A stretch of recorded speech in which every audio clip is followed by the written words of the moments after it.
ग्वालियर में Madhya Pradesh chamber of commerce and industries के चुनाव को लेकर सियासी सरगर्मियां तेज हो गई हैं। वर्तमान अध्यक्ष डॉक्टर परवीन अग्रवाल ने एक बार फिर अध्यक्ष पद का चुनाव लड़ने का ऐलान किया है। बड़ी संख्या में व्यापारियों और चैंबर सदस्यों की मौजूदगी में उन्होंने इस नीति और सिद्धांत की लड़ाई बताई। वहीं इस आयोजन में व्हाइट और क्रिएटिव हाउस के सदस्यों की मौजूदगी ने चेतावनी समीकरणों को नई दिशा दे दी है। देखिए हमारी इस पूरी रिपोर्ट में। क्या आपने 10वीं पास कर ली है और अपने सुंदर सुनहरे भविष्य की तलाश में है, तो आपके लिए सुनहरा अवसर लेकर आया है शासकीय पॉलिटेक्निक महाविद्यालय जावरा। कॉलेज में प्रवेश के लिए ऑनलाइन काउंसलिंग का दूसरा चरण शुरू हो चुका है। प्रथम चरण से वंचित छात्र छात्राएं अब अपना पंजीयन कर सीट सुरक्षित कर सकते हैं। यहाँ सिविल, इलेक्ट्रॉनिकल, मैकेनिकल और कंप्यूटर साइंस जैसे रोजगार परक डिप्लोमा का पाठ्यक्रम उपलब्ध है, जो आपको बेहतर करियर और रोजगार के अवसर प्रदान करते हैं। कॉलेज द्वारा निःशुल्क रजिस्ट्रेशन, करियर मार्गदर्शन और प्रवेश प्रक्रिया में सहयोग की सुविधा भी उपलब्ध है। ऑनलाइन आवेदन करने के लिए dte.mponline.government.in पर संपर्क करें। तकनीकी शिक्षा को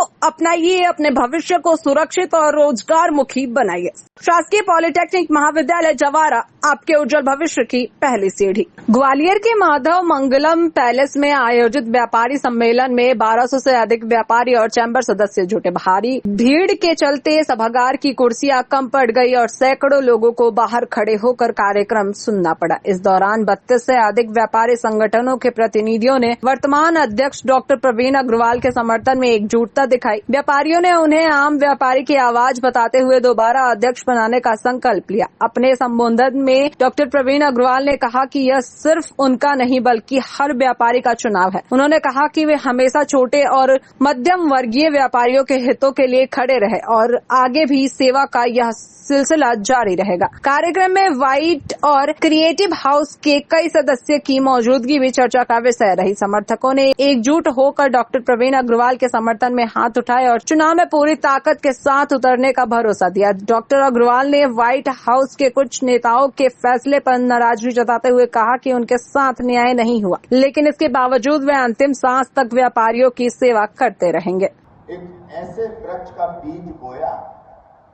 आज वो बीज, वो वृक्ष वट वृक्ष के रूप में हमारे बीच में है और 121वां स्थापना दिवस अभी 26 मई को हम मना के चुके हैं। वो है मध्य प्रदेश चैंबर ऑफ कॉमर्स, जिसकी छांव में ग्वालियर शहर ही नहीं, ग्वालियर चंबल संभाग का प्रत्येक व्यापारी अपने आप को सुरक्षित महसूस करता है।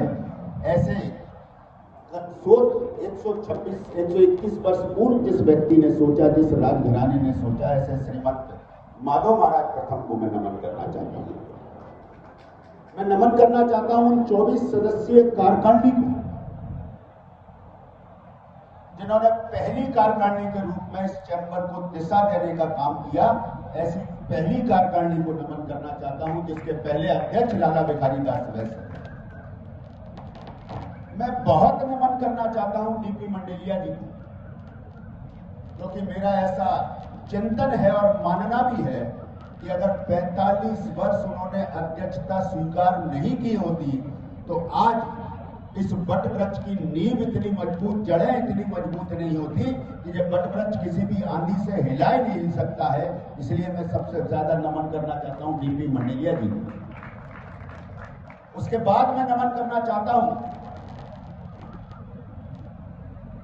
जिसने व्हाइट हाउस की स्थापना की, और व्हाइट हाउस का आशय किसी घर या कोठी से नहीं था।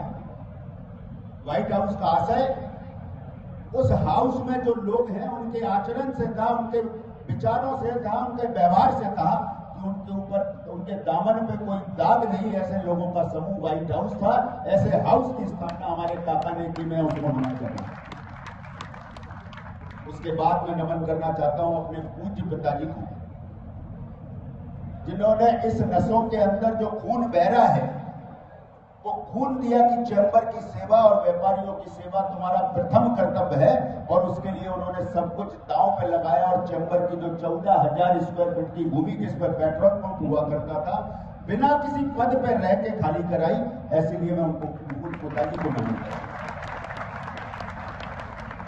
उसके बाद मैं नतमस्तक हूं, मैं अभिभूत हूं और मेरे पास बोलने के लिए शब्द नहीं है इस जन समूह को देखकर